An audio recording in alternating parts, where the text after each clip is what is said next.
Siguiendo con el tema de los mecanismos alternativos para la protección del bien jurídico en sociedad, como lo mencionaba mi compañero anteriormente, podemos hablar de que el derecho penal avanza con la creación o absolución de delitos de acuerdo con la concepción social que tenga, la concepción moral que tenga la sociedad donde él se desarrolla o donde imperan esas normas según el derecho penal. Es de tener en cuenta también que estas concepciones morales no son estáticas y que ellas a lo largo del tiempo van evolucionando también. Podríamos entonces tomar como ejemplo el delito del adulterio, que se consideraba antes de la expedición del Código Penal en 1936 como una conducta reprochable por la sociedad que debía de ser castigada desde la óptica penal. Sin embargo, con el pasar del tiempo, se desestima esa necesidad de la pena y este delito deja de serlo.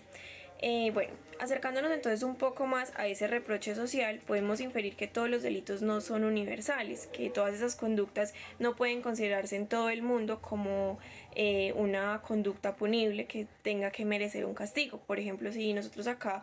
consideramos que algo debe de ser castigado, que algo no está bien, al otro lado del mundo, en otro país, ellos pueden considerar que la conducta es totalmente normal. Entonces podemos poner el siguiente ejemplo.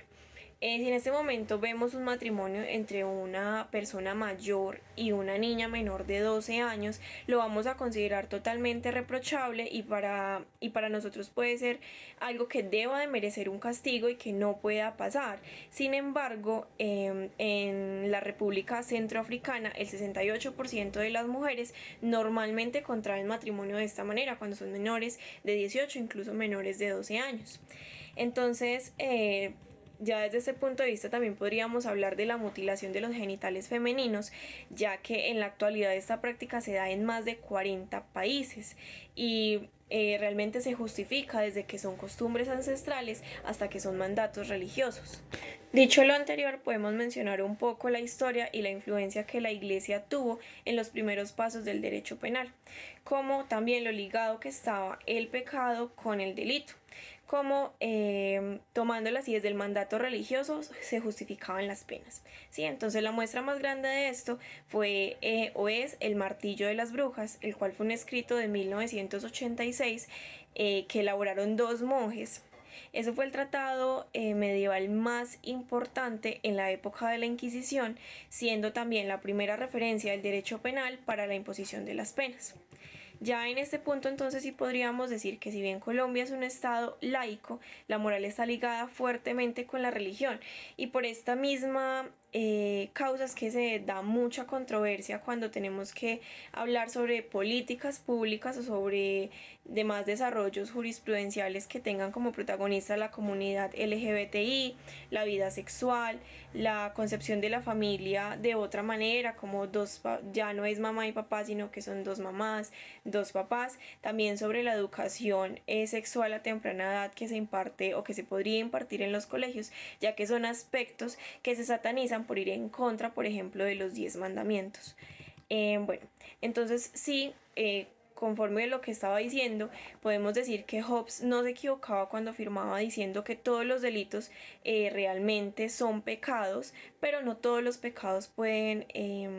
materializarse como un delito. Eso lo vemos reflejado en estos 10 mandamientos, ya que en los primeros si vemos es algo más moral, algo que tenemos que seguir para convivir de sana manera en la sociedad y para honrar a Dios. Pero después del quinto ya encontramos materializados esos delitos. Estás, no matarás, no cometerás actos impuros, no robarás, no darás falso testimonio ni mentiras. Bueno, por último entonces podemos concluir que sí existen diferentes medios de control que garanticen esa convivencia pacífica y esa protección del bien jurídico, ya que la religión y la moral tienen una gran influencia, más de la que podemos imaginar, en esta creación de delitos, también como la familia como el núcleo fundamental, también es importante para el derecho penal, ya que dentro de esta familia y gracias a la religión y la moral nos encaminan desde pequeños, cuando nos crían nos ponen como unas barreras o unas limitantes al comportamiento que nos ayudan en ese proceso de crecimiento. Sin embargo, si esta familia se ve quebrantada, si esta familia no tiene unas bases adecuadas, de esto puede depender que esa persona que hoy es un niño, mañana pueda ser o no, por ejemplo, un delincuente.